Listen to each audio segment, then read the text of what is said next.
Hey guys, we're back with another Dragons on the Wall to talk about Season 6, third episode, Oathbreaker. Full spoilers, so if you haven't seen Oathbreaker, all right, let's break some oaths.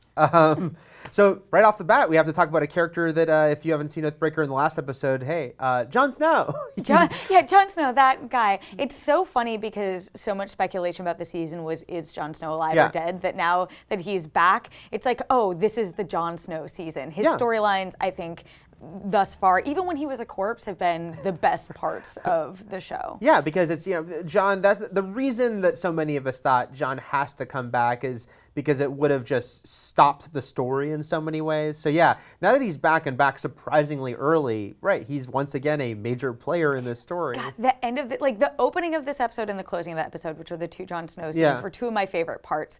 I loved his coming out. Yeah. I did expect, given all the talk about how his resurrection affected this character, I expected him to be a little bit different. But he did seem really tormented by the idea of first of all, there was nothing after death. Yeah. And also that he shouldn't be here.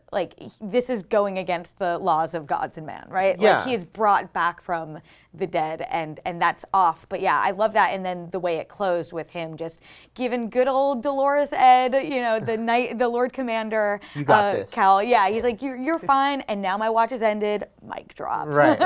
Now it's interesting though, because there's that line said to him about basically you'll be fighting, I'm paraphrasing, but you'll be fighting the wildlings battles forever. And that does go into the question of, just what is his future? And, we saw with Beric, the whole he keeps being, he's resurrected over and over and over again. Is that's what's fated for Jon? Does he have to, can he just be hey, don't bring me back if I die again? Is there peace in his future, or is he just an undead warrior forever? Well, this makes me feel and this, I don't know, reminds me a little bit of Battlestar Galactica, and that's all I'll say about that, where I feel he's resurrected for a purpose, and now I really feel if he dies at the end of Game of Thrones, that will be a happy ending for him. It will be a complete arc for him. I think so too, because it now that he's been resurrected, it seems way less likely that the show will end with him on the Iron Throne. Right. Where once that seemed like a big chance of that, now it doesn't seem right. Yeah, like you said, I think it is. He is back to do something to help accomplish something, but then he'll be done. And I don't think that he'll necessarily be fighting the wildlings battles. We obviously know there's this big battle to be fought against the White Walkers and the Night's King, but I do think it's interesting in the Ramsay Bolton storyline, how it does seem like forces outside of Jon's control are going to force him into action that he might not have otherwise done. And I keep going back to this big battle we know is coming between the Boltons and the wildlings and maybe some other people in the north, some other houses in the north.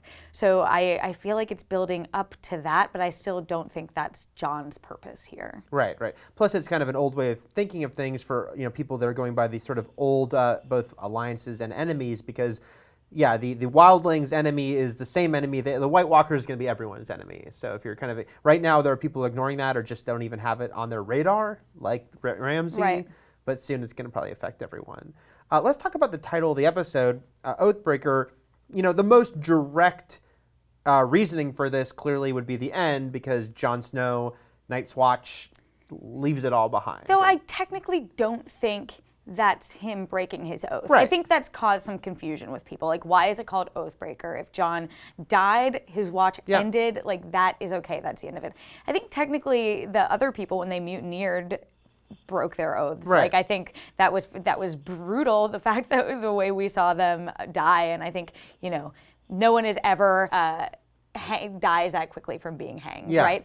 But yeah, I think it's interesting how Oathbreaker applies to so many other characters in the show as well, especially Dany. I think Dany's storyline definitely showed her being an Oathbreaker, even if she didn't view herself that way. And even as viewers, we'll talk more about this later, even as viewers would never have wanted her to go by her oath and stay there and go to, Khaleesi Widow House, which is a great reality show Widow House. coming to VH1 this summer.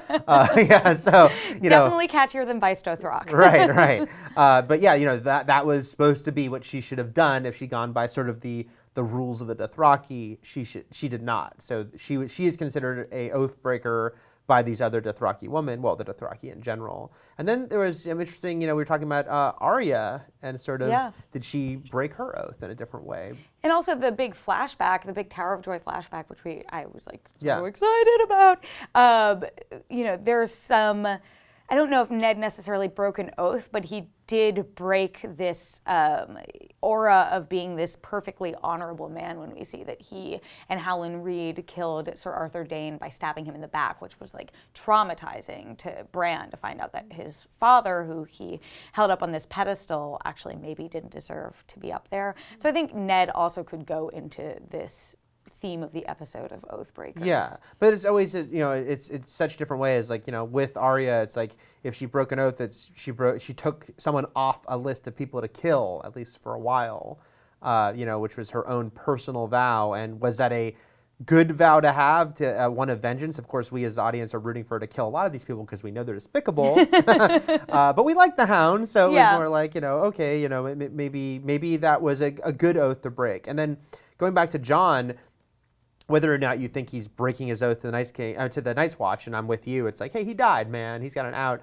Now, of course, the question is, where does he go? What's his next move? The other important Oathbreaker in the episode was the Umber, who came and brought his gift to Ramsay Bolton. Like, he is clearly breaking an oath, and it sure seems like the great John Umber is dead, which makes me sad because he's a cool character with a great name.